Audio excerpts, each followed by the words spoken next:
S'appelle Zik Matin. Je ne serai pas toute seule, je serai en compagnie de toute une équipe qui seront là ensemble afin de vous réveiller comme il le faut, dans la joie, dans la douceur et dans la bonne humeur. Nous serons en compagnie de Lucie. Merci Keishi, je serai là pour vous informer, pour vous donner vos conseils en santé et en bien-être pour une bonne hygiène de vie. À bientôt, chers téléspectateurs de Zik TV. Nous serons en compagnie de Khady. fii lay xewee sur la matinale Zik TV seen télé jegeñaale lépp lu soxal wàllu xibaar fii ci Casamance ci biir sunu gaal ak ci bitim réew daañu leen ko indil ci Zik Matin mun a am juróom-ñaari waxtu ci suba jàpp juróom-ñeenti waxtu ci suba altine ba alxamis lay doon ngeen xaar ñu. Et nous serons en compagnie de Abbas. Voilà, comme Mademoiselle Seck l'a si bien dit, restez donc en compagnie de votre émission La Matinale avec Abbas Sidi. Donc vous aurez le bulletin d'information, l'actualité sportive, l'actualité internationale, mais également la revue des unes. Ça sera donc en globalité dans votre émission La Matinale. Abbas Sidi va venir plus largement également dans donc les éphémérides du jour, mais également dans d'autres rubriques qui vont animer cette matinale. La Matinale, elle est lancée et ça sera encore pour vous. Nous allons vous donner la météo, nous allons vous donner l'horoscope, nous allons vous donner la rubrique santé ainsi que l'actualité. Nous allons également bien manger avec la rubrique délices culinaires. Et enfin, nous aurons à chaque fois un invité qui viendra avec nous afin de parler dans ce... salaamaaleykum mbokki auditeurs du Zik FM ak ñi nga xam ne yéen a ngi ñuy seetaan ci seen télévision jegeñaale di télé bi njëkk moom boppam ci Casamance ñu ngi leen di nuyu di leen ziar di leen tàttagal di leen wàccee seen wàccuwaay yéen ñi nekk ci biir Casamance ak li ko wër waaye itam ñi nga xam ne ñu ngi ñuy seetaan fële ca bitim réew di ñu bàyyi xel saa su ne ñu leen di seet rek di xool ñi nga xam ne jamono ji ñuy wax ak yéen ñu nga tëdd ca lalu hôpital yi leen ñaanal jàmm rek yàlla fëgg seen bopp di ñaanal ñi nga xam ne itam ñu ngi ci yoon jamono ji di tukki moo xam ci jaww ji wala bokk ci yoon wi waaye itam ci géej gi ñu ngi leen di ñaanal rek bàyyi jàmm fekki jàmm di ñaanal itam ñi nga xam ne ñu ngi xëy di wuti liggéey wala bokk yaa ngi xëy di yaxantu ak ñi nga xam ne jamono ji ñu ngi ci taxi yeeg yooyu suñu yaay yi ñu ngi ci marché yi di jaay ñu leen di ñaanal rek ñoom itam yàlla defal leen jàmm ak salaam ñi nga xam ne itam caabi da leen a féete gannaaw ñi leen di ñaanal rek caabi féete leen kanam ñuy ñaanal itam ñëpp ñi nga xam ne rek itam jamono ji ñu ngi seetaan di nuyu kilifa diine yi kilifa aada yi di nuyu képp koo xam ne rek jamono ji yaa ngi seetaan Zik FM ni ñu koy defee rek altine ba alxamis seen émission Zik Matin ñu ngi nag ci 3e numéro bi tey jii ci àllarba ji noonu rek lay demee dara du ci soppeeku wala boo ko ñu daal di ci indi rek bees nañ koy defee rek daañu leen indi li nga xam ne rek moom mooy fait divers yi ak Cissé Magny waxtaane itam li nga xam ne moom mooy rek wàllu tàggat yaram xam ngeen ni suñu gaynde yi tey jii la ñuy dajeek waa Burkina Faso ñeel li nga xam ne rek moom mooy demi-finale yi dañ leen ñaanal jàmm rek waaye itam daanu ko waxtaane mën ngeen woote itam ci 628 80 628 33 44 ngeen woote ci rek yéen itam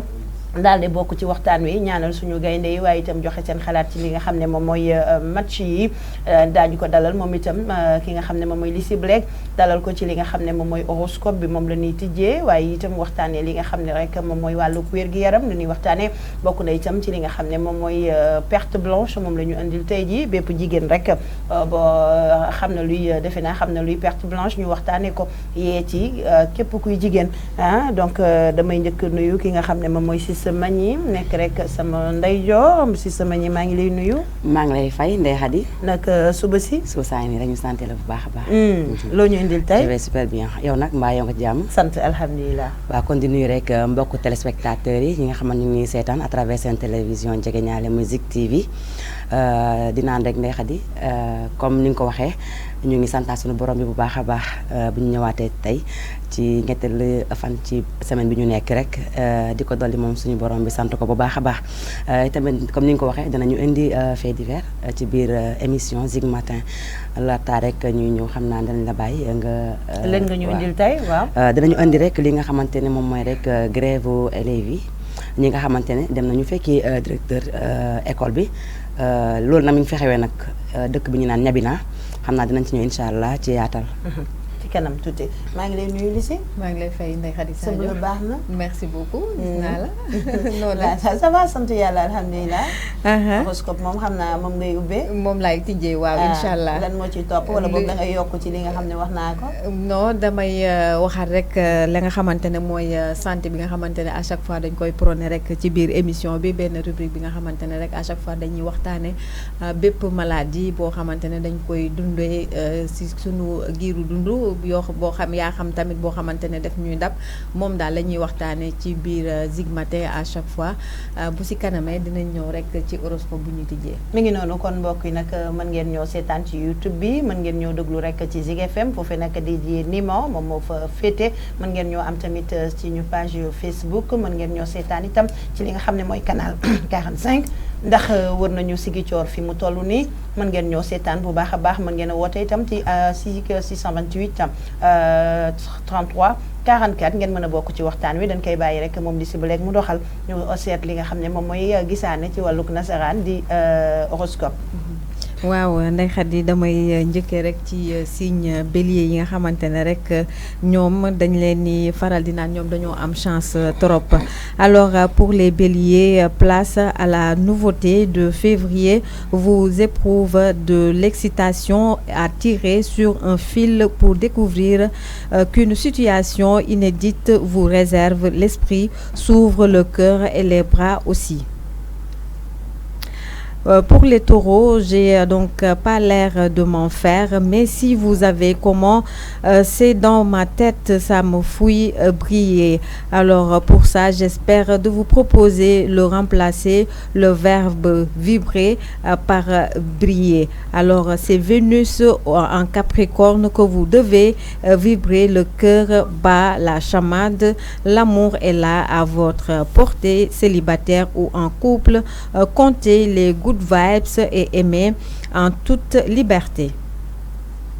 Pour les Gémeaux, on oublie le flou des propos, le mystère de l'attitude pour compter sur les solides positions étayées d'arguments convaincants. Alors pour ça aussi, quand il est moteur d'aplomb, ne craint pas de chauffe-frappe. Alors épouse a de grandes ambitions, parier sur la nature alors pointilleuse de Saturne pour vous encourager à cultiver le souci du détail. Vous donc triompherez en vous pliant aux exigences de l'excellence. Pour les cancers, un tout petit peu de patience et vos donc souhaits seront exaucés. Jupiter veille à ce que la situation évalue dans votre sens. Simplement, les planètes à Capricorne, Mars en particulier, provoquent de légères donc contemplations. Alors pour ça aussi, faites confiance à la planète. Pour les lions, vous remplacez votre mission à la perfection, rassurez d'un côté, créez la surprise de l'autre. D'accord, la lune en Verseau pour modifier le programme à la lumière des dernières minutes, pas grave, vous rebondissez. Pour les Verseaux, pour les Vierges, les effets vénusiens en Capricorne donc font du bien au moral. Tout devient plus simple avec l'impression d'avoir trouvé la bonne fréquence pour passer du bon temps. Et si vous ne bougez pas aujourd'hui, donc l'humeur ne demeure pas moins joyeuse. D'abord, vous ne essuyez jamais. Ensuite, toutes les occasions sont bonnes pour faire la fête chez vous, à l'extérieur, chez des amis, un peu partout. Pour les balances, votre cote grimpe en flèche, les propositions affluent avec les possibilités explorer des secteurs aussi variés que passionnants et de gagner de l'argent. L'influence que vous exercez sur vos proches les encourage. Alors pour ça aussi, à vouloir donner le meilleur d'eux-mêmes à la maison, le couple baigne dans une ambiance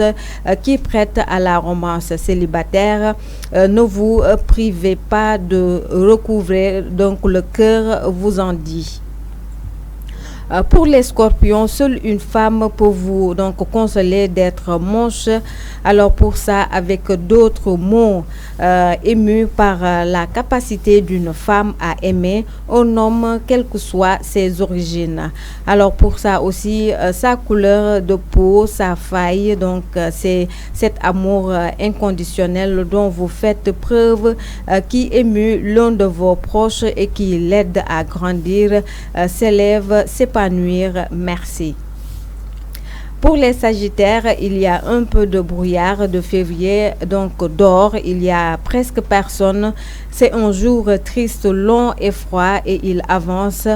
comme il peut et ça semble un jour comme un autre, un jour sans Gaspard. Alors pour ça aussi, on a envisagé de chanter cette chanson, toutes les chansons que les Sagittaires aiment ou l'éloignement d'un proche vous cause, seul le temps pourrait l'atténuer sans jamais l'effacer. Pour les Capricornes, il semble important que vous gardez la tête froide pour éviter les pièges, la manipulation de la déception fusionnée. Votre savoir-faire, votre instinct est une bonne dose d'intuité. Vous réaliserez de bonnes affaires. Pour ça aussi, pariez enfin sur les associations, une activité familiale, un projet développé avec votre conjoint pour remporter de beaux succès. Alors pour les Verseaux, la curiosité du Verseau n'est pas un vilain défaut si vous la mettez en service des projets constructifs. Avec cette construction passe par une formation expérimentée la vie par des situations imprévues auxquelles donc vous adaptez plus facilement que prévu dans le travail. Des pistes méritent d'être creusées pour renforcer vos connaissances et qui sait prendre du jalon par la suite. Alors enfin pour les poissons, l'autre ami ne se laissant porter par le courant de ses sentiments déjà en couple, les amitiés nouvelles aident à former beaux projets d'avenir. Alors c'est tout pour aujourd'hui, notre horoscope du 2 février. Alors les poissons et les Verseaux, ils sont en bon pour démarrer le projet d'avenir. Comme nous les Verseaux, durant tout le mois, toute l'année, de janvier en décembre, on a tous des projets et que ces projets aussi, que Dieu les exauce. dañ ñu koy faram fàcce rek ci wolof. waaw ndax dama xam ne rek janvier ba décembre ñun daal ci ay projet la ñuy dox te projet yi nga xamante ne yëpp dañ ko doon sabablu la plupart 99% yëpp day baax day dox. waaw loolu la Verseau yi daal di prôné te loolu la ñuy gis en général ci nit ki nga xamante ne moom mooy Verseau. mais moom horoscope bi mënoo koo lire ci wolof daal moom. lu boo bëggee bu ma koy lire yëpp suba gi noonu. damay suba bu olof laay def suba bu olof laay def. sama classe yi jànguñu man wax nga ci Verseau yi ba pare xaw ma li nga wax. wax nga ci Verseau yi ndax Verseau yi nee naa la. janvier ba décembre c'est lépp a neex. voilà muy projet booy sabablu. muy projet bi nga xamante ne def nga ko ba pare nga jublu ci. nga ciy liggéey day dox. waaw loolu daal le Verseau yi di def janvier ba décembre. mooy 12 mois yi. mooy 12 mois yi. moom la ñuy def janvier ba décembre. waaw mais gisaane la rek de dafa mel ni dem toog jël ay pita wala duñ benn. déet duñ benn de man nag bu ma dugal ci loolu. déet man seet la tubaab bi tamit dañuy seet. daa mel loolu mooy seen seet de dama xam ne kat. pour ñu ne la mois bi mooy seen mois quoi yéen ñëpp waaw. ñu judd mois bi lii la leen moo leen war a lañ war a def waaw mën a setaloon na la de. waaw nee na ma xaw ma lan sarawaan ci ndox la nekk. mais yow. waaw mi ngi noonu kon xam nga ne vidéo bi mi ngi ci lii. comme daa mel ni yow loolu ci loolu lay wax. man doxuma ci loolu. sarawaan bi lii déedéet man doxuma ci loolu. yooyu yëpp sorcière rouge wax na ma ko dégg. léegi man maay sorcière rouge bi man. mel ni yaay sorcière bu la. waaw bu la bi. yow xam naa yaay sorcière bu la. baal naa leen de toutes les façons daal baax na tamit boo yeewoo Ndeye Khady ngay déglu sa horoscope wala nga liiral ko sa bopp si yaay ñëpp yor nañ ay téléphone comme tout est révolu maintenant nga xool daal li nga xamante ne war nga kaa moytu bu fekkante ne da nga koo war a moytu bu fekkante ne tamit loo xamante ne sa avancement lañ ci wax tamit nga gën a góorgóorlu ñu bëri nag dañ naan ay wax la rek waaw effectivement man loolu laa bëggoon laaj ay wax la waaw loolu laa la bëggoon laaj naan ay wax la de ba xam exact loolu day am mais nit ñi wala day tombé bokk ci ñeneen ñi seen mois mu tombé ci ñoom ñeneen ñi mu doon le contraire non xam nga tamit nit ñi dañuy dem di def ay pétaaw ak yooyu comme lu tax ñuy gëm pétaaw yooyu nag te duñu gëm ay horoscope ok wax nga dëgg tamit aussi voilà wax nga dëgg dafa xaw a tubaab dafa xaw a nasaraane waaw loolu moom moo tax waaw waaw baax na voilà donc comme niñ ko waxee rek ci suba noonu rek lañ koy defee daal di wéyal yéen ak ñi seetaan ñu fàttali leen ci seen télévision Jegeñaale ci YouTube bi waaye itam suñu page Facebook ma ngeen bokk ci waxtaan bi ci bu ngeen wootee ci 628 33 44 628 33 44 ngeen daal di cay rek bokk mi ngi noonu su ko defee rek ñu daal di waxtaanee li nga xam ne moom mooy suñu gaynde yi tey jii jaaree fa rek ñaanal leen yàlla may ñu ndam noonu rek leen koy waxee ndax ñu ko Macky Sall waxee du ñun ñooy nekk ci terrain bi di cëppi ñoom ñoo fay ne waaye ñu nit fii la ñuy ne di leen supporter donc foog ñu wax ci donc dañuy àndaat ak lisi ba léegi rek ñu waxtaanee wàllu ko wér-gu-yaram tey ji nag li ñuy waxtaanee ne nga perte blanche waaw moom nga indi moom laa indi tey la nga xamante ne rek nit ñi tamit dañ koy jànkonte foog ne lu anormal la waaw parce que dafa am yoo xamante ne bu fekkente ne da nga gis ni mu bari wala mu am ay xet ak ñoom seen loolu mën na la indil ay infection parce que am nañ ay maladies yoo xamante ne c'est transmissible comme ay sida ak yeneen yi nga xamante ne rek mën na la indil ay jàngoro ba tax na di nga am ay fissure ba mu indil la ay perte blanche mais perte blanche yi c'est normal comme nuñ koy faral di gisee ci jigéen ñi c'est normal moo tax ñuy wax nag parfois aussi di nga gis jigéen goo xamante ne tamit dina nekk ci période bi nga xamante ne day ëmb perte blanche yi tamit day wane ne yow yaa ngi ci période boobu mais li ñuy faral di gën a wax tamit mooy il faut set bi tamit ñu ko ci def parce que bu fekkente ne set amu ci infection yooyu noonu nga xamante ne même su nekkulee transmissible yow ci sa jëmmu bopp yow yaa koy jox sa bopp moo tax à chaque fois il faut que ñuy éviter loolu wala parfois tamit xam nga dañuy utiliser ay yenn matières yi nga xamante ne comme sunu slip yi sunu culottes yi nga xamante ne sous-vêtements yi moom la ñuy utiliser ñuy xam ban matière la parce que en général bu nekkee c'est synthétique boobu mun nañu indil beneen feebar bi nga xamante ne synthétique mooy maanaam nylon. waa ay nylon. silipu nylon. nylon yi xam nga nylon yi tamit. mais est-ce que silipu nylon nit ñaa ngi koy sol ba léegi. mais nit ñi dañ koy sol parce que am na ñoo xamante ne de préférence moom la ñu gën a favoriser. voilà mais lu ñu war a gën a utiliser mooy slip en coton yi boxer en coton yi parce que bu fekkente ne loolu xam nga dafay nekk luy absorber bu fekkente ne ndox la da koy absorber ci naan ko waa ci ni mu gën a gaawee mais bu fekkente ne c'est synthétique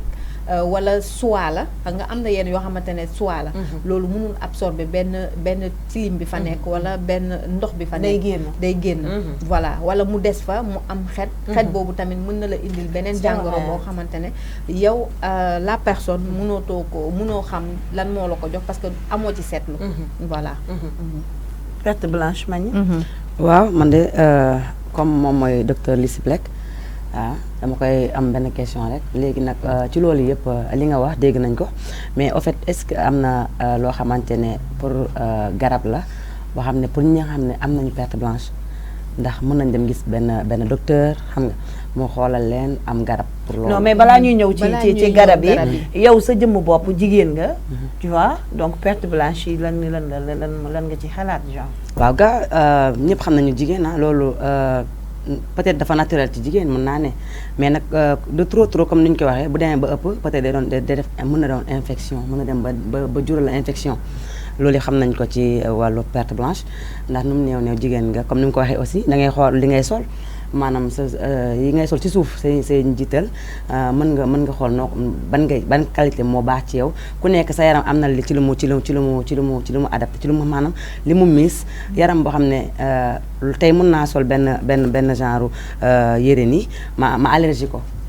sol benn tissu ni mu nga allergie peut-être sa yaram loolu mën na am ci mu jox la infection comme ni ko li si waxee infection aussi ñi xam nañ ne naturel na ci jigéen man daal côté boobu la mais bu naturel aussi dañ koy wax même l'islam lii na ko day nekk ci jigéen parce que da nga dem gis say règle bi bu jeexee automatiquement am na leneen lay gis loo xam ne bokkut ak say règle peut-être loolu dafa bokk aussi si perte blanche yi léegi nag après bu ñu demee ba ci biir mën nañ ko laaj question bi peut-être mu tontu ñu ndax am na garab ou pas. d'accord. waaw xam nga waaw après xam naa. xam nga bu fekkente ne dafa nekk ay perte blanche yi nga xamante ne yow dem nga ba muy am ay xeet boobu moom da ngay dem ci docteur. voilà boobu da ngay dem ci docteur. mais boo xamante ne boobu peut-être infection la. waaw boobu da ngay dem gis si docteur ak ni mu gën a gaawee. mais bu fekkente ne yu normal la. amul xeet amul dara loolu c'est normal et c'est naturel chez la femme. voilà xam nga jigéen ci jëmmu boppam. jigéen dafa bëri ay ruq. tout à fait jigéen dafa bëri ay ruq. jigéen vraiment pour man. war ngaa mën a parce que perte blanche tamit dafa comme ni nga ko waxee dafa bokk ci set en fait. très bien ñun jigéen mën nañoo xëy depuis ci suba. nga sol sa slip. comme ni nga ko waxee. teg ci tubéy. ba pare nga xëy depuis le matin par exemple ñun ngay xëy 6 heures du matin. nga nekk ak moom toog ak moom ba ngoon. vraiment. ngay ñaq di siit demoo sangu ba set jël sa temps raxas sa bopp xam nga li ma la wax vraiment nañu lii mais comme niñ ko waxee boo bëggee nit ñi comprendre da ngay jaar en fait ci digg bi ok tout à fait xam nga dañoo war a vraiment am suñu jotu bopp parce que da ngay gis des fois di nga gis góor mu nekk ak yow jékki-jékki bàyyi la fi dem seeti sa morom ruus na laa wax ni la sa poqotaan dafay xeeñ ruus na laa wax ni la sa kanam dafay xeeñ ruus na laa wax ni la yow sa jëmmu bopp dangaa am xet c'est vrai xam nga li ma la wax dañ naan parfum mën nga tuuxoo àddinaay parfum mais parfum bi dañoo xamul ne day yokku xet en fait ci jëmmu bopp des fois vraiment di nga gis nañ ma baal mais di nga gis ku toog ba jóg bu la wonee gannaaw yow mi sa jëmmu bopp en tant que jigéen da ngay rus vraiment donc war nañu di am benn hygiène am hygiène perte blanche c'est normal parce que nee nga bon boo peut-être boo gisee mbaax ba pare avant et après c'est automatique dafay ñëw mais am na yoo xam ne en fait càggan waaw tout à fait moom laay wax ni maanaam perte blanche bu demee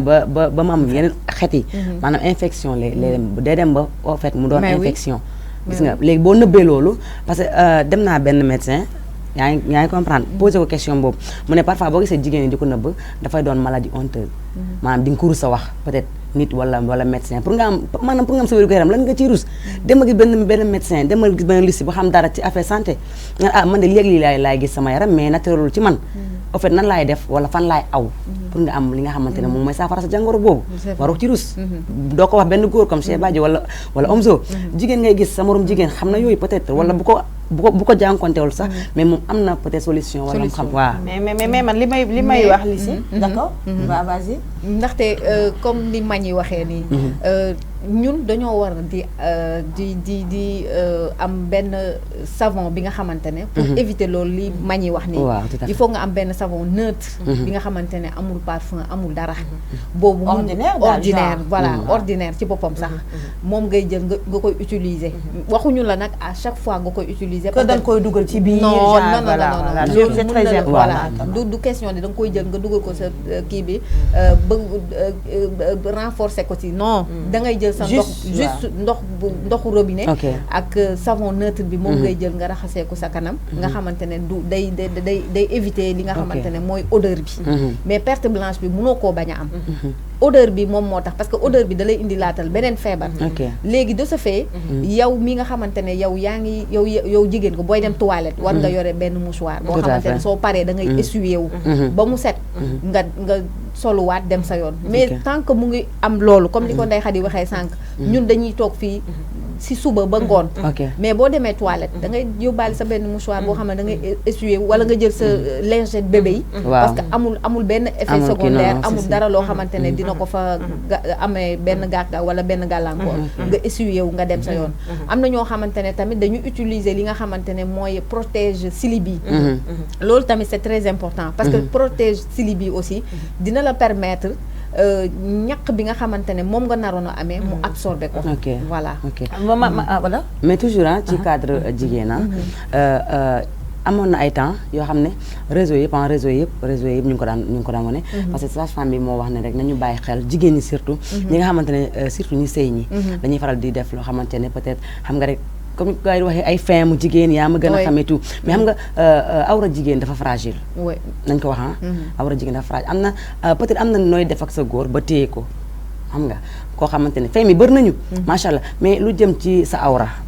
sage-femme bi wax na ko nee na nañu éviter trop di bëgg ay feem yoo xam ne da lay lor après yooyu moo lay ñëw jox parce que am na yeneen yoo xam ne dañu koy jël dugal ko seen awra peut-être pour satisfaire sa góor xam nga yooyu yëpp bokk na ci contre ñu loolu maanaam génnewuñu ko ci mais trop mën na la jural ay gàllankoor te après doo xam foo koy waxee c'est vrai mais man en fait dama bëgg en fait émission bi maanaam kiiwu jigéen ñi vraiment ñu buñ fi jógee ko peut-être la semaine prochaine mënoonoo dem ci marché bi parce que du nekku rek ni c'est vrai que war nga dem hôpital c'est vrai que war nga éviter yenn produits aphrodisiaques yi di wax ni c'est ça waaye tamit bétadine vaginale mi ngi fii citéal mi ngi fii sepp mi ngi fii goowe mi ngi fii xar danke mi ngi fii yooyu yëpp affaire u jigéen la jigéen ci jëmmu boppam moo war a xajam ci boppam da nga am sa salle de bain war nañoo dugg fekk fa citéal mu tege ñu fekk fa wala boog boo amul boobu ñu fekk fa bétadine vaginale mu tege fekkuñ ko fa ñu fekk fa nepp mu tege fekkuñ ko fa ñu fekk fa gowe mu tege nekku fa ñu fekk fa sepp boog wala boog saabu ordinaire bi ngay wax ni boog bu fekkee ni ñàkk nga bañ ñàkk parce que comme ni nga ko waxee jigéen ci jëmmu boppam dafa bëri ay ruq vraiment donc yooyu yëpp mi ngi fi wax nañ ko xam naa du ñàkk di nga dem marché te ñi nga xam ne ñoom ñooy jaay aldanke bi ñoom ñooy jaay gowe yi sepp yi ak yooyu c'est naturel parce que en fait comme ñu approfondir émission bi en fait donc man bëgg naa vraiment même bu médecin wala boog sage-femme ñëwul toog ñu nga dem ci marché xool yooyu mu wax la benn bu ci nekk nan lay def ci jigéen voilà ba pare jigéen man dama defe ne ci jëmmu boppam tamit chaque fin de mois wala chaque 2 mois war ngaa mën a dem ci gynéco di saytu sa bopp exactement ñu lay xool parce que boo demoon tey jii dinañ la duwaate xool ne la jëndal ovule bi wala noo dara dalu la pour rek prévenir cancer waaw yooyu yëpp rek ci ngay maanaam da ngay fagaru en fait pour mën a prévenir loolu pour ñëw ci li nga xam ne ñi ma wax na ko damay bañ a guddal tu vois xam nga jigéen ñi dañuy bëgg di comme ni nga ko waxee dab sa bànneexu jëkkër dab sa bànneexu jëkkër yaa ngi wuti cristal tout à fait ay mayonnaise yu bëree ay pastilles lu ne ay en fait loolu mën na la jural yeneen inconvénients ay lem ay xawma lan yooyu yëpp yaa ngi dem di ko utiliser moom gaa peut-être xam nga lu naturel dafa neex mais lu naturel voilà lu naturel sax ci jëmmu boppam waxuma sax yow pour sa santé quoi sa santé mais naturel dafa neex waaw léegi bés bu kooku amatoo xaalis boo jëndee lem baak affaire bi non kooku du la fa ne ñu ko seeti non même du loolu ndi xët yi waaw même du loolu la femme bi may wax nii sa femme boo gisee mu wax loolu c'est-à-dire dafa dem ba jural ko loo xamante ne amul fenn fu mu koy nettali en fait loolu bu la dalee sa jëkkër dootu la soxlaat wala ki nga neexal dootu la soxla ba noppi da koy wuti feneen parce que déjà demee ba yàqu kanam bi dafa yàqu en fait kanam bi boo gisee sage-femme bi wax loolu pour mu def ko jigéen ñi pour ñu bàyyi ci attention c'est-à-dire kooku awram dem na ba yàqu maanaam dañu nëbb nii partie ci kaw wane ci suuf c'est-à-dire pour ñu xamal jigéen ñi ne loolu dafay am parfois inconvénient ñu ne ñu bàyyi ci xel de trop parce que sa kanam yàqu na yaa ngi doon satisfaire sa jëkkër wala ki nga nekkal sa partenaire en fait bu la loolu dalee rek automatiquement moom xam nga dootul ñëwaat envers yow pour loolu mën ngeen waaw mi ngi noonu góor ñi ñëpp xam nañ la nañu wante dëgg te dee waaw bul nëbb dara parce que ñun ñu ngi nii instant ñu ngi waxtaan ci jigéen loo xam ne jigéen lay dal mais góor aussi am na ci pas de responsable xoolal yaa ngi satisfaire yaa ngi bëgg a bànnee xam tout à fait waaw bu ko téye waaw mi ngi noonu ñoom comme zone ñi waaw mi ngi noonu bu la dara fekk see dab la ci biir sa foyer mën na la fa ne ñu ko dem seeti sa morom xam nga beneen jigéen bu koy satisfaire après yow foofu la leen ñu guddi boo ñëwee mu tëdd woon la ginnaaw kon balaa loolu dara ci fekkul naturel la demal ci ay yëfu maam xala ndey xat lim na ko fi nee na la gowe yeeg ceeb yeeg yooyu fi yoo xam ne yu naturel yoo xam ne mën nga ko utiliser carte bi sa baax na quartier baa ngi nii baax na am na qualité ko utiliser waaw mi ngi noonu day naturel ba dee waaw mais pourquoi ngay wut ay produits chimiques yoo xamante ne après da lay lor ëllëg ci biir wala mu lor sax ki nga nekk sa partenaire parce que mën na ko jural après moom it inconvénient mën na am ci moom parce que dem na mën na am ba benn instant mu wàññi kattanam moom ko góor ki loolu yëpp mu ngi ci parce que boo dégloo parfois ay waxtaan parce que loolu daf ñuy permettre ñu nga xam lu bëri yooyu noonu yëpp mën na la ko jural te loolu inconvénient yi kenn ñaanu ko yàlla waaw waaw waaw may kii rek ci mañi encore parce que comme ni mu waxee noonu parce que dafa am ay inconvénients tout à fait à chaque fois bu fekkente ne da nga jël benn produit boo xamante ne c'est pas adapté aussi à ta peau parce que xam nga ñun tamit suñu awra dafa fragile tout à fait parce que nit ñi tamit loolu la ñu xamul jigéen ñi loolu la ñu xaw ma xam nañ ko xaw ma dañuy def seen yëf ma tey wala dañuy topp seen bakken mais loolu à chaque fois dañ koo war a seetlu bu baax a baax xam bu baax a baax parce que y a beaucoup de choses yoo xamante ne mën nga ko sekk ak sa jëkkër te du am benn problème mais bu fekkente ne dañ ciy boole li ci bokkul bu boobaa daf ñuy indi loraange moo tax à chaque fois rek il faut ñuy prôner la nga xamante ne mooy le naturel savon bi nga xamante ne mën nañu bañ a indil ay xeet ak yooyu gis nga boo indisposé ba pare gis say règle ba pare di nga toog ay 4 jours à 5 jours da ngay gis ni yow am na benn xeet boo xamante ne mu ngi la ciy topp ba tey mais loolu da ngay jël sa savon neutre nga nettoyé yow ba nga set su ko defee yow am na yenn perte blanche yoo xamante ne du la ci dab parce que perte blanche bokk na ci ñun ba pare moo tax rek à chaque fois il faut que ñu utiliser lingette di utiliser li nga xamante ne moom mooy savon neutre ak li nga xamante ne bu ñu demee toilette bu ñu balaa ñuy génn essuyer wu ba set ñu utiliser li nga xamante ne mooy suñu survêtement yi en coton ñu éliminer li nga xamante ne mooy synthétique yi waxuma nag bu ko kenn sax nga bañ a sol slip sax non il faut que ñu koy non il faut ñuy sol slip non mais loolu parce que om zone loolu d'accord ci bañ a sol slip bi nii faa nga sol slip non il faut même bu dee tout le temps nga koy sol parce que am na ñu xam ne non parce que mun nga fa am ay infection non bu fekkee nilon nar na la see fekk ba tàngoor non bul sol nilon kon bul sol am na coton yoo xamante ne du la causer benn problème très bien waaw nga jël loo xamante ne c'est en coton que ngay jënd li nga xamante ne mooy en synthétique léegi man conseillé wuñu kenn koo xamante ne bul sol sa sous-vêtement na ngeen di sol seen i sous-vêtement na ngeen di sol seen i slip yi nga xamante ne c'est en coton bañ yenn infection yi parce que xamoo tamit fan ngay toog nga am benn infection xamoo fan la ngelaw lu jóge nga amee infection moo tax rek à chaque fois il faut que ñuy prôner loolu waaw surtout c'est très important man nag li ma lay wax comme li ma fi wax rek je préfère vraiment surtout boo demee marché laaj maire yeeg yooyu noonu waaw inchallah démb voilà mi ngi noonu nga jël sepp beeg affaire yi j'aimerais vraiment semaine prochaine ñu lii ci loolu vraiment parce que dafa yaatu góor ñi tamit léeg-léeg ñu sol caleçon yoo xam ne doy na waar non ñoom doy na waar il faut nga ñëw ci moom tamit doy na waar ñu kukk da nga yaakaar ne chocolat la te du chocolat ndeke lu weex loolu dama ciy ñëw doy na waar non man loolu duma ci commentaire loolu duma ci commentaire loolu duma ci commentaire doy na waar loolu tamit fa sol daal yoo xam ne bu ko simmee da nga yaakaar ne yéet la ñu teg ci kër gi ndeke man loolu duma ci commentaire vraiment mu xëy xunu man dafa am ku ñëwoon suñu kër barki démb mu simmi ñu ne ko bul simmi daal yi déedéet bàyyi ma simmi waaye ba mu simmee daal yi kenn amul jàmm ci kër gi yàkkamti woon nañu vraiment mu dem vraiment yàkkamti woon nañu mu dem li mu doon wax kenn xamu ko ndax yàkkamti mu dem sama yaay dafa mujj ñëw jël daal yi dem tegal ko ci biti daal ne daal yi toogal fii xaar ko ba mu ngeen ànd dem dellu fi ngeen jógee ko léegi may nga ma blague ba ni ma may na ma humour kala koto baa ngi ne ribuk la sax nag mi ngi ne humour la ma may am so c'est vrai li moom humour la merci pour partie blague ba numéro bi ça fait du bien quand même nga reetaan voilà merci Ndeye merci pour partie góor ñi quand même ànd naa ci ak yow dama ciy ñëw bu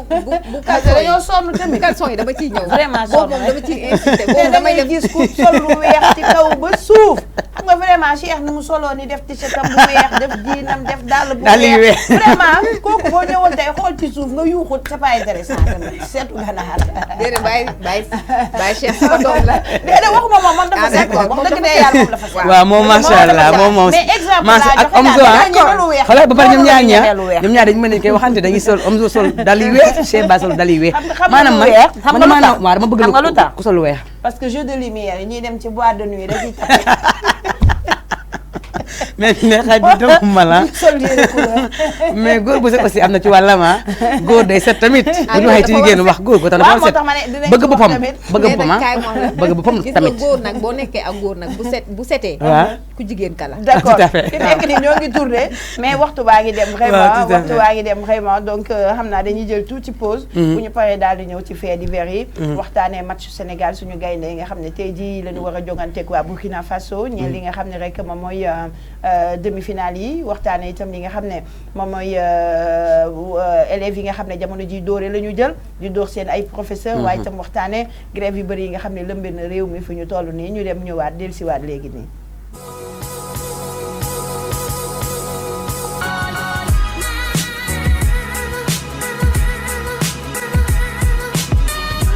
Très chers amis, très chers téléspectateurs de la Zik TV, je suis très heureuse d'être devant vous aujourd'hui pour vous parler de votre émission matinale qui s'appelle Zik Matin. Je ne serai pas toute seule, je serai en compagnie de toute une équipe qui seront là ensemble afin de vous réveiller comme il le faut, dans la joie, dans la douceur et dans la bonne humeur. Nous serons en compagnie de Lucie. Merci Keishi, je serai là pour vous informer, pour vous donner vos conseils en santé et en bien-être pour une bonne hygiène de vie. À bientôt, chers téléspectateurs de Zik TV. Nous serons en compagnie de Khady. fii lay xewee sur la matinale Zik TV seen télé jegeñaale lépp lu soxal wàllu xibaar fii ci Casamance ci biir sunu gaal ak ci bitim réew daañu leen ko indil ci Zik Matin mun a am juróom-ñaari waxtu ci suba jàpp juróom-ñeenti waxtu ci suba altine ba alxamis lay doon ngeen xaar ñu. Et nous serons en compagnie de Abbas. Voilà, comme Mademoiselle Seck l'a si bien dit, restez donc en compagnie de votre émission La Matinale avec Abbasiri. Donc vous aurez le bulletin d'information, l'actualité sportive, l'actualité internationale, mais également la revue des unes. Ça sera donc en globalité dans votre émission La Matinale. Abbasiri va venir plus largement également dans donc les éphémérides du jour, mais également dans d'autres rubriques qui vont animer cette matinale. La Matinale, elle est lancée et ça sera encore pour vous. Nous allons vous donner la météo, nous allons vous donner l'horoscope, nous allons vous donner la rubrique santé ainsi que l'actualité. Nous allons également bien manger avec la rubrique délices culinaires. Et enfin, nous aurons à chaque fois un invité qui viendra avec nous afin de parler dans ce dans quoi il évolue. À chaque fois, en tout cas, Zik Matin, c'est du lundi au jeudi sur la Zik TV de 7h à 9h20. Donc, soyez scotchés, restez scotchés avec nous sur la Zik TV, votre télé de proximité.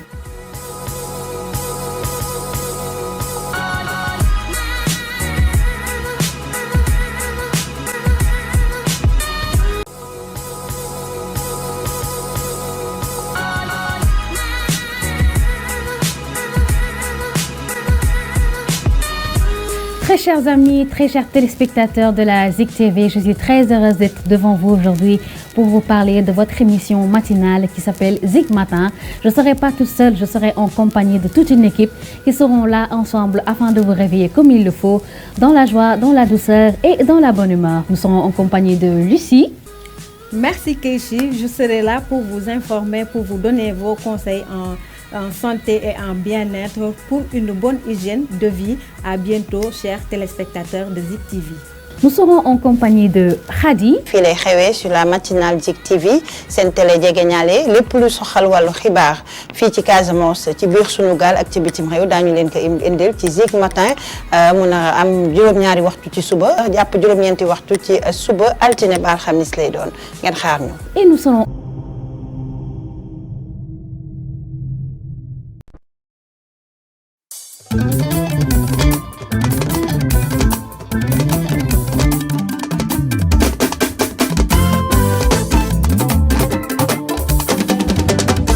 yaa ngi may xas di wax ci man te man tàlluma la maa ngi si leneen nekk ci yeneen tàlluma la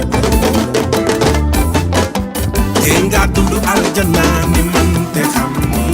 taal bu yàlla taal ay waxu du ko fay la plupart ki ngay iñaane amul sa jot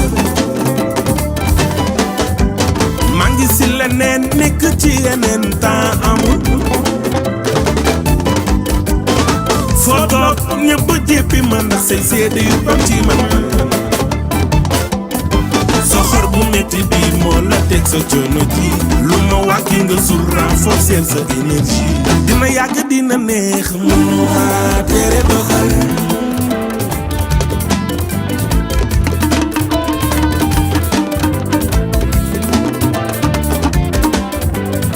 sa iñaan gi ëmb la potul wasin ba mu ko mu gaay doo ko wasin foo dem mooy tula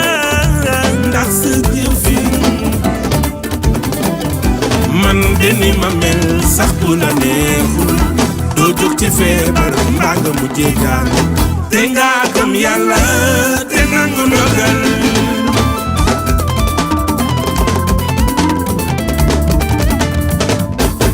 man de ni ma mel bu la neexul du ma ci dara ka la mel ki dogal dogal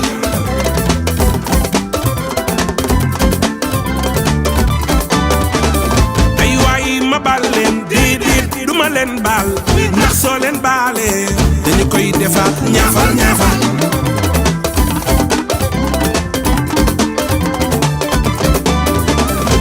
man suma sañsee ba doose gis nga képp ku ci mel yow danga soxor bégal bégal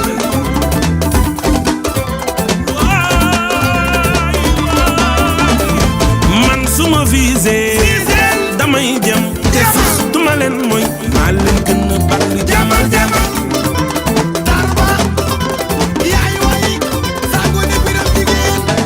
buur faal ku war a way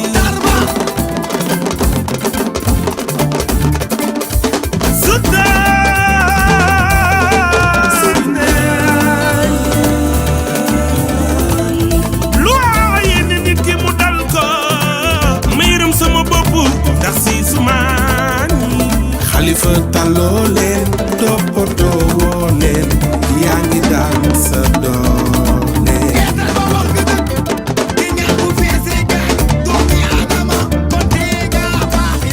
ki ñaan fonkul muur benn yoon bur yàlla mooy maye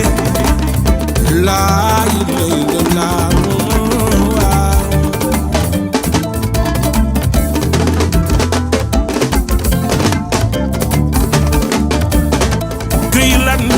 ami gi bu sëriñ baara say kontur dunu bég bu nu yaboo nanu rigal ndax taloo leen ami toppatoo leen amee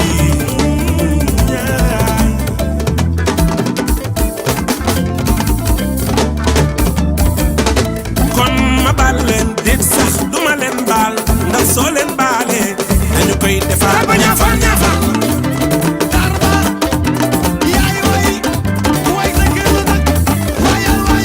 ku wara way ma wara way ku wara way tar bambaay wayal wayal yaa ko ma di def bokk bokk ma deful man suma visé damay jam te sax duma leen mooy maa leen gën a bandi jamal jamal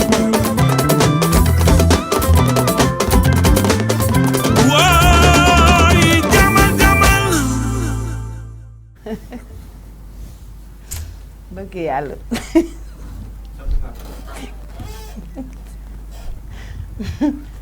Omar moo may defay ree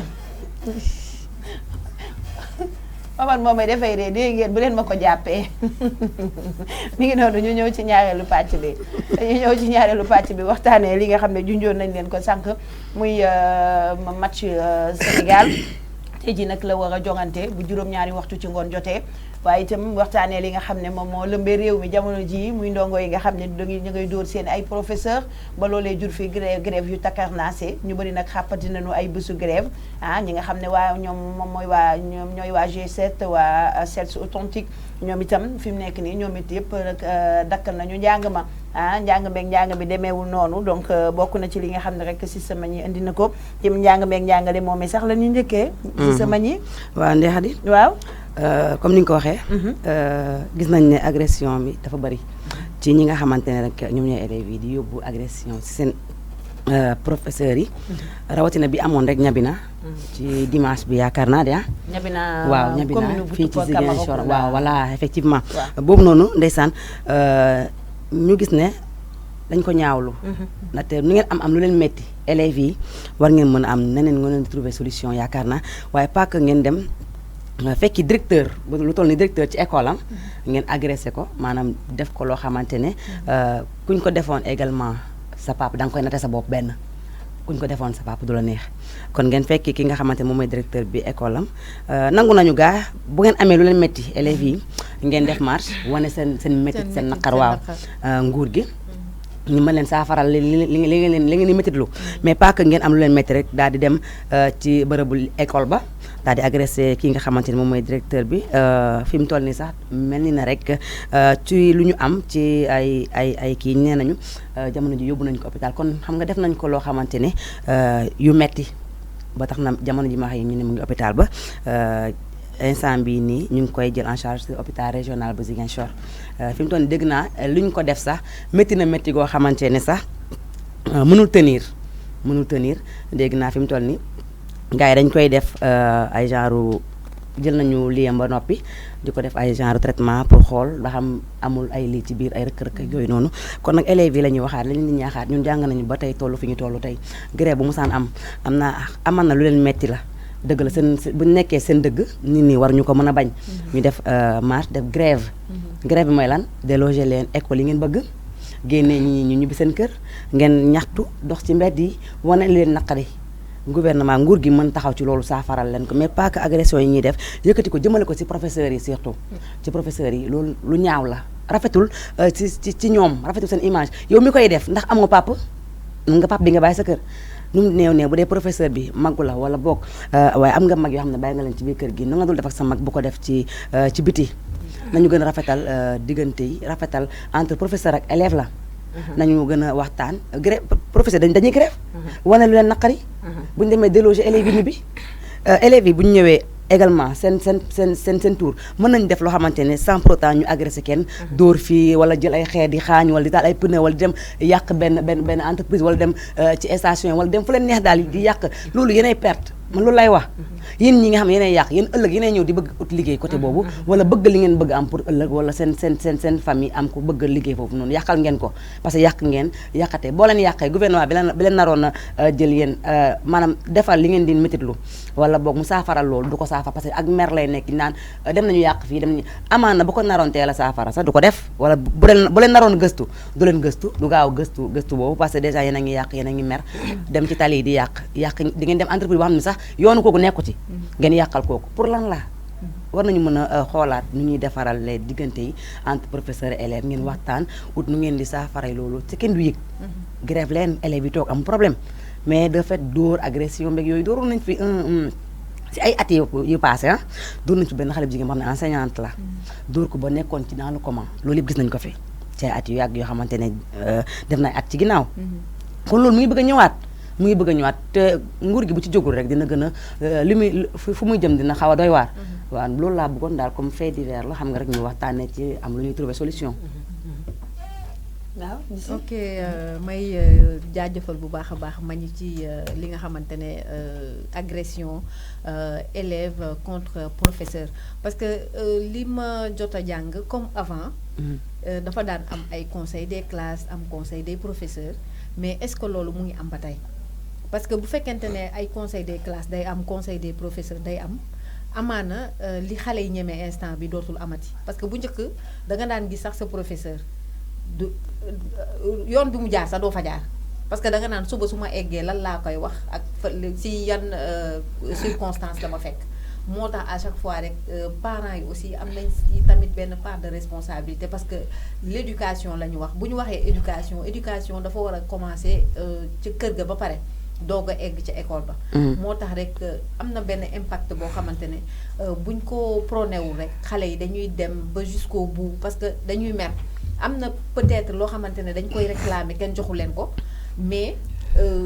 du ma ne du droit ba nga xamante ne dañuy dem seen professeur wala dem ci seen directeur dóor ko noonu ba mu lottu ba mu dem hôpital. moo tax rek à chaque fois dañu naan il faut que ñuy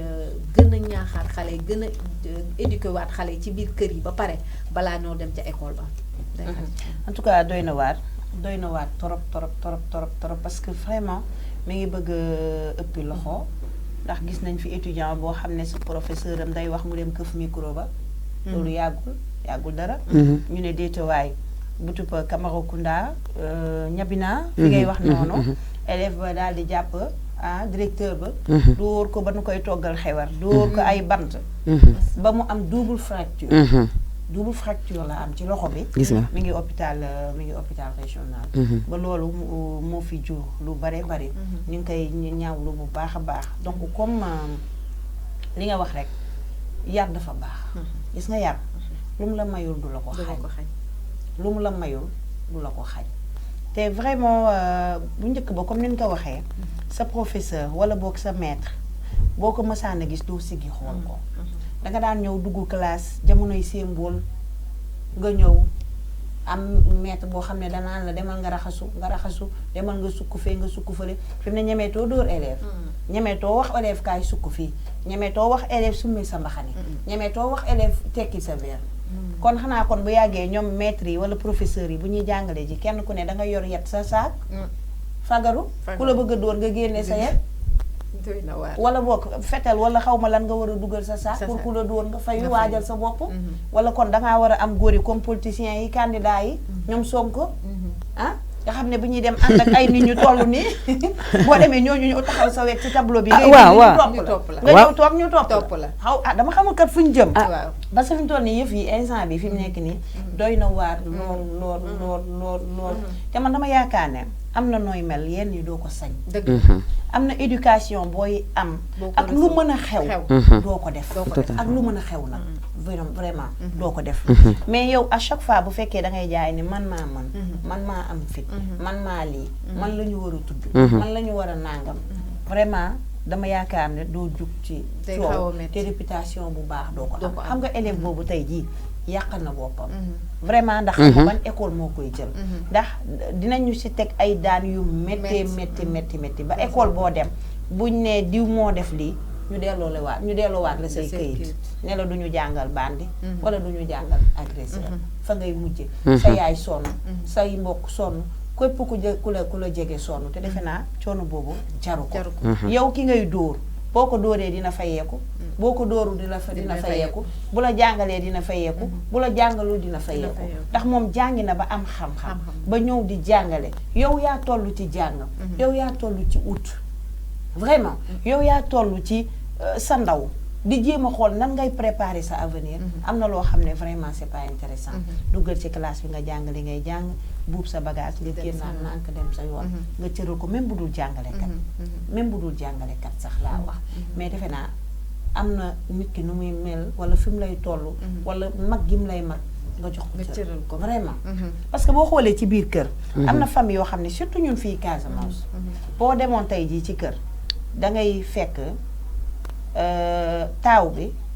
moom mooy topp ci waajur yi en fait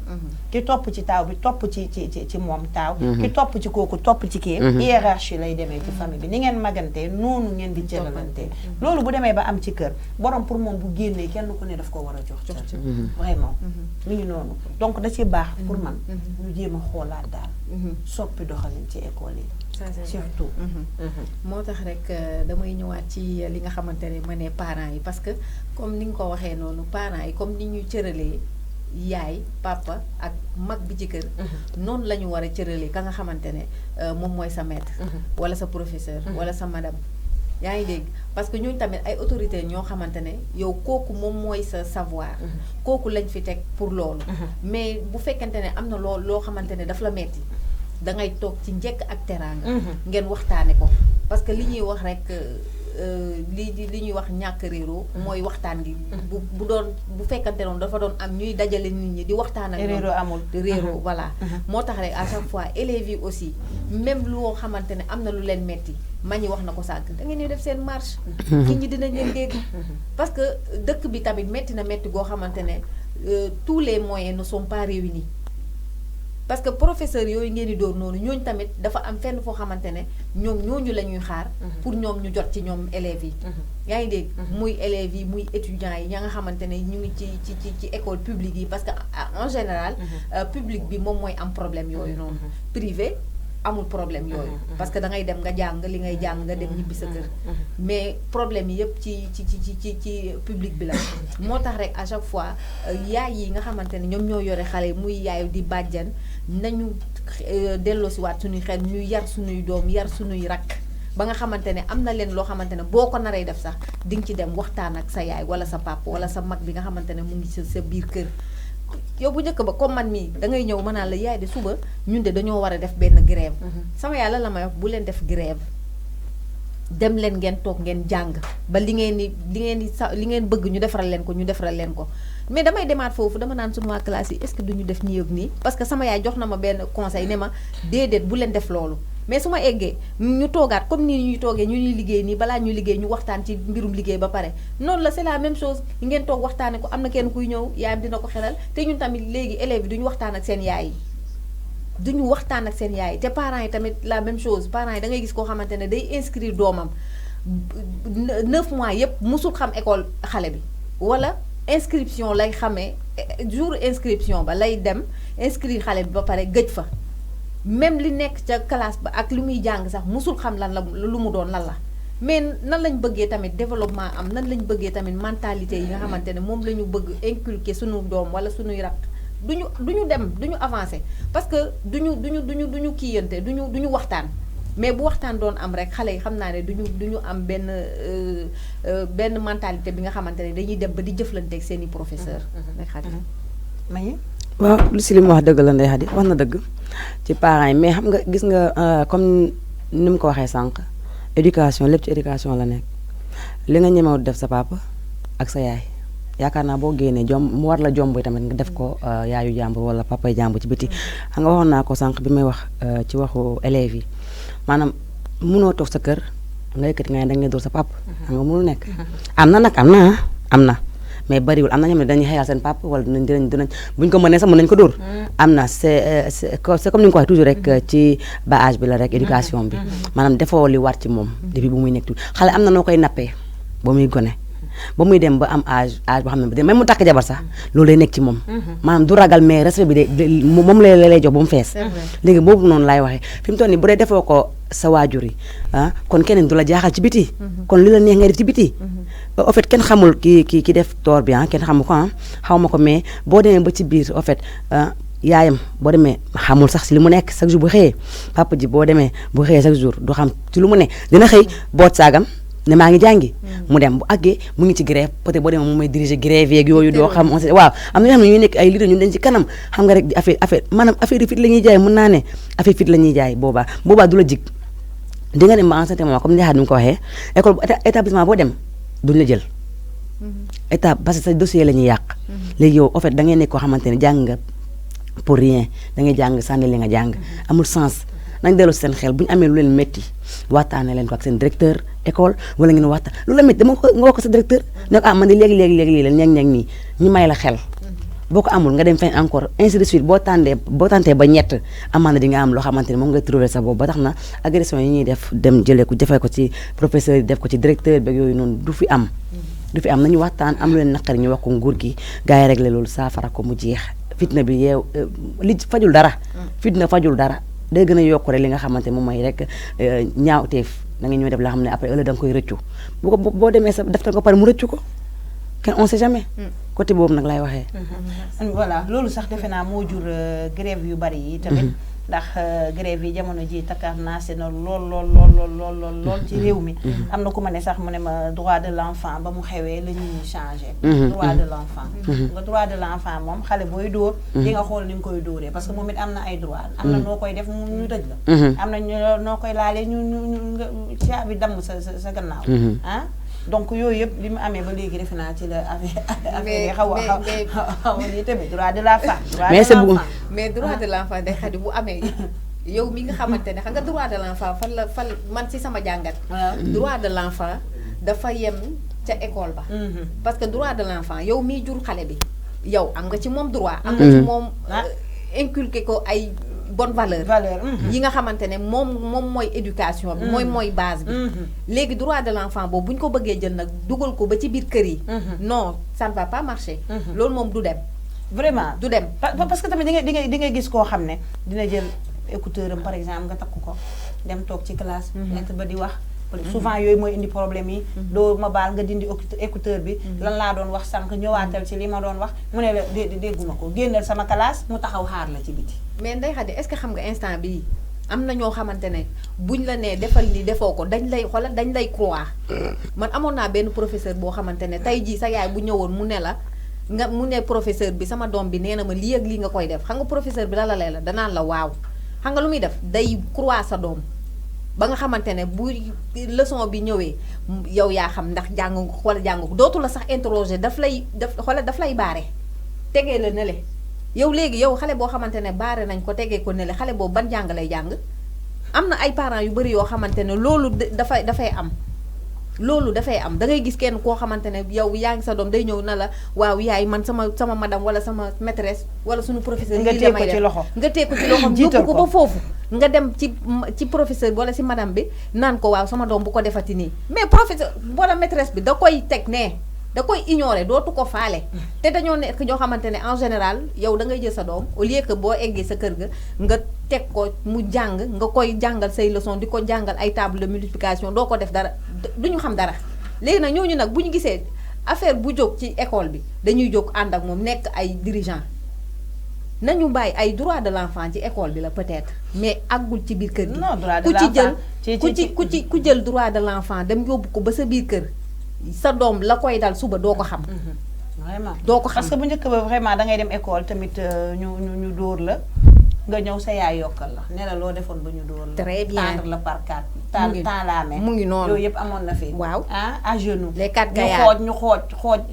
comment dirais-je cravache bi ci ndox mi suba teel nga ñëw ñu jàpp la dóor la ba sa yaram bi dagg yooyu yëpp amoon na fi mais li fi mu toll nii wax dëgg neex yàlla ñemeetuñ ko kenn ñemee ko mbéj bu normal sax moom mënutoo koo am ci élève mais doo xool xale bi mbéj bu normal sax nag pour nga am ko day neex dëgg da ngay raay lex bi nii rek ne ko bu ko defati non mais pour il faut nekkul dóori kese nekkul dóori kese mooy tax mu kii c'est vrai mais am na ñoo xam ne da ngay wax ak ñoom ci bët waaw ci bët c'est vrai boo xale boo xam ne xam na bët boo wax ak moom ci bët day xam kii am na lu ma wax même boo demee classe am na maître bu mu lay xoolee di nga fàttali ko xool yi sa yaay wala sa papa yi la leen xoolee ci kër gi parce que daf ci bokk maanaam dóor fajul waaw éducation boobu la waaw dóor fajul dara xale am na waaw mi ngi noonu même classe mais war ñu bàyyi maanaam bàyyil élève bi maître bi di ko jàngal sa doom boo maanaam bu génnee buddu kër ga na école la jëm yow say yaay wala papa sa yoon nekkatu ci buñ ko dóor école bu ñëwee nga ne ko lan la lu ne leen tey sa bët yi daa xonk de wala dangaa tey moom dangaa wàcce actrice xanaa da nga xiif mu naan la xiif ma de yaay dama maître moo ma dóor lan nga def bu mu dóor la jàngoo leçon wala bi nga jàngee sax nga fàtte leçon bi jàngoo ko wala dafa la interroger mënoo mu dóor la maître am na ci plein droit am na ci droit am na loo def moo tax mu dóor la parce que du la xool maître mënoo rombante moom ci yoon doomu jàmm nga romb nag sa maître ci yoon nii mu dóor la te defoo ko dara amul fenn kon jàngale maanaam la ñu wax ne parents yi mënuñu jël lépp yaa ngi dégg maanaam éducation yow mën nga def li nga mën sa biir kër mais bu génnee am na keneen koo xam ne dina ko jox éducation ci biti éducation mën na ko am fu nekk waaw mi ngi noonu voilà mi ngi noonu wala boog boo yarul nag mbeddem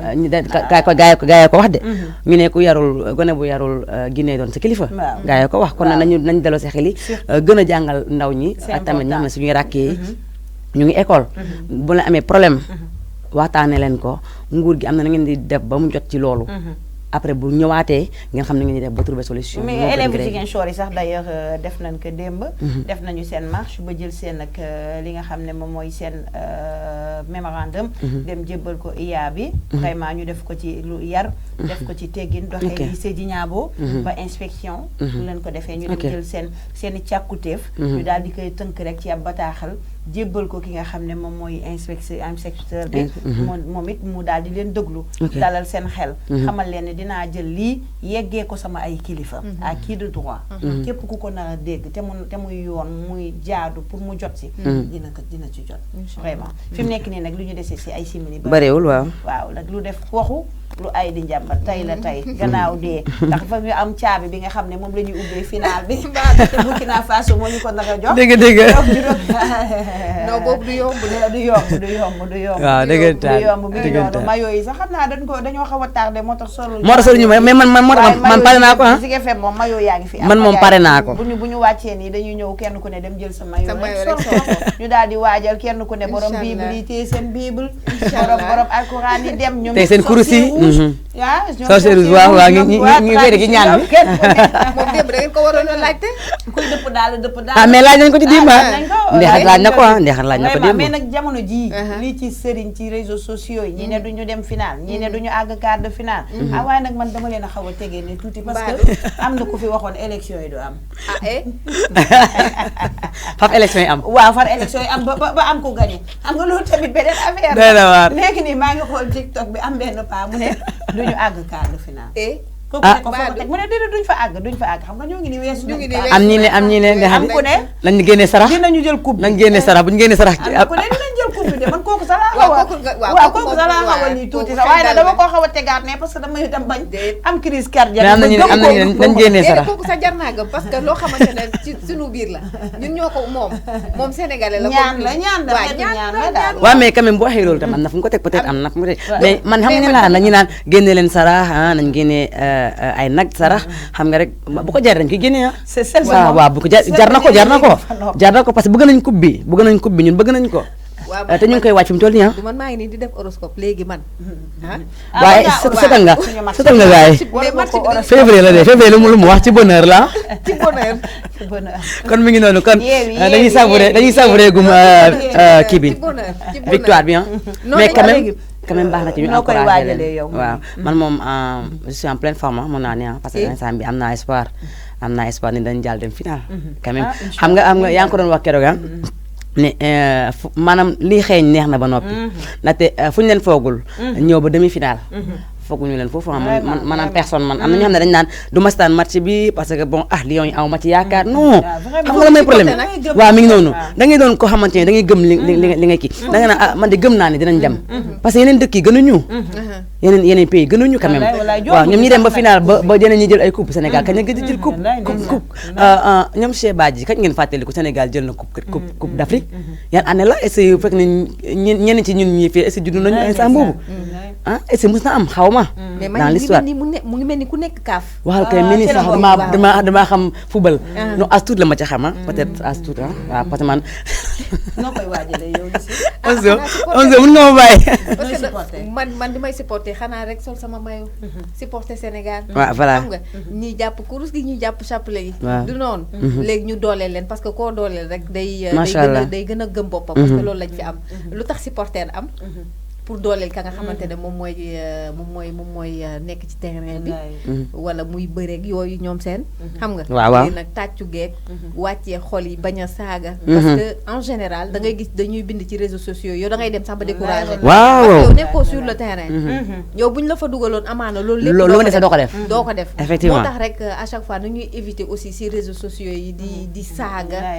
di dénigrer yaa ngi dégg ñun ku nekk daal am nga li nga xamante ne moom la yàlla may tu as la foi il faut que tamit ngay ñaan la nga xamante ne ñu jóge fa ci jàmm indi ndam parce que ñu ku dem di jongante daal ndam ngay indi waaw parce que à chaque fois nit ki loolu la gëm tamit doone da ngay dem pour perte da ngay dem pour gagner waaw ñu encourager leen bu baax a baax ba nga xamante ne ñun dinañ ci am satisfaction comme ñoom tamit di nga xamante ne ñoom gëm nañu parce que bu dul woon ñoom tamit turu Sénégal du dem fenn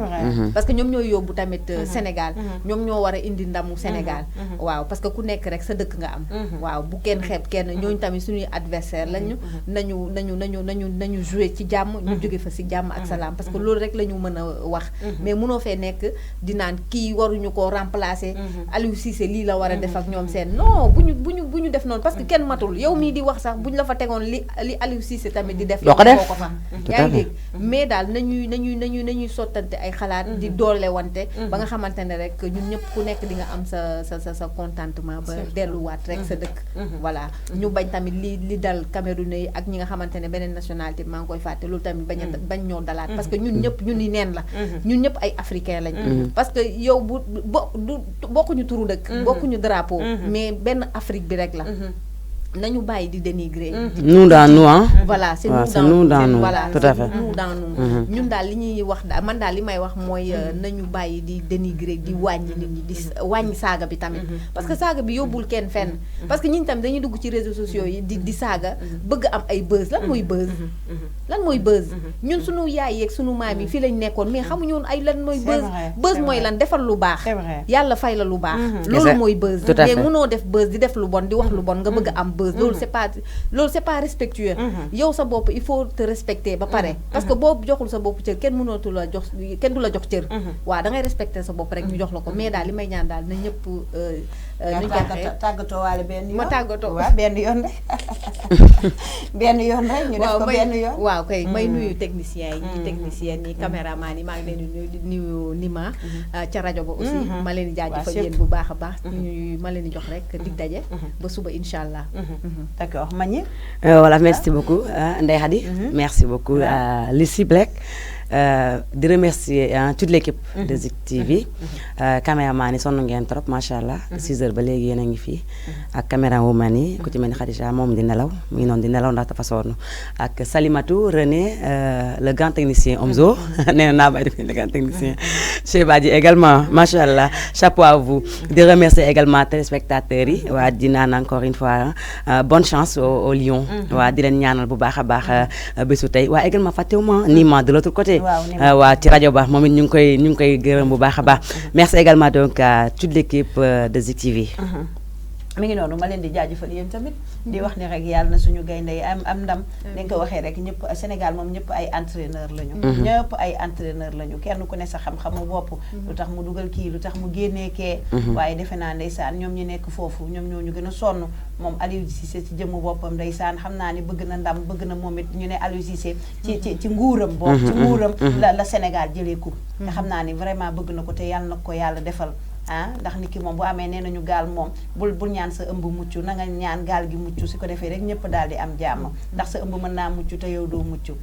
donc nañ ko def rek ci fair play nañu gëm suñu bopp gëm suñu équipe vraiment ñu ñaan bokk ñaan ñun ñëpp ndax nee nañu mbooloo mooy doole bu xol yi àndee rek yàlla mën nañoo may ndam wallaahi surtout suñu sëriñ si ak ñi nga xam ne ñoom ñooy kilifa aada yi kilifa diine yi xam naa ne kenn ku si nekk jamono ji yaa ngi ñaan nañ bàyyi di personnaliser parce que danga naan bu fekkee sëriñ bi nee na coupe bi dina ñëw man dinaa dem def loo xam ne dama koy weddi moom yàqaloo sëriñ bi Sénégal ngay yàqal nanu fexe rek ñu jéem a xool ni xol yi àndee balaa Afrique di ànd ci jëmmu boppam na Sénégalais yi njëkk doon benn ba pare ñoom it kenn ku ne nga fexe doon benn ak sa waa dëkk su ko defee booloo bi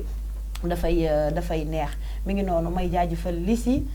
mi nga xam ne rek indi na lu am solo tey jii dina ko approfondir jaajëfal ko itam moom si sa Magny indi lu am solo itam daan ko toppandi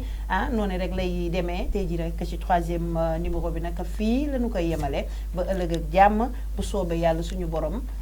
jaajëfal ñi nga xam ne ñoom ñoo tax ba ngeen ñuy gis ñun ñoo fi ne di wax waaye ñi tax ba ñuy feeñ ñoom ñi ngi fi vraiment ñuy ay jàmbaar faq tëdd vraiment fajar ñi ngi fi guddi ñi ngi fi naaj bu tàng ñi ngi fi ñu leen di jaajëfal Cheikh Tidiane Badji maa ngi koy jaajëfal bu baax a baax borom tëbi borom Dakar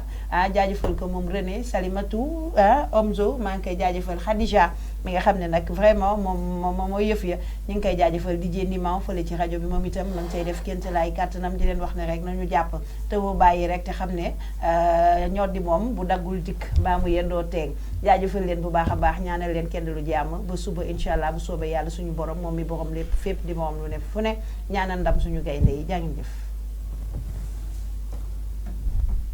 Vous êtes devant vous aujourd'hui pour vous parler de votre émission matinale qui s'appelle Zik Matin. Je ne serai pas toute seule, je serai en compagnie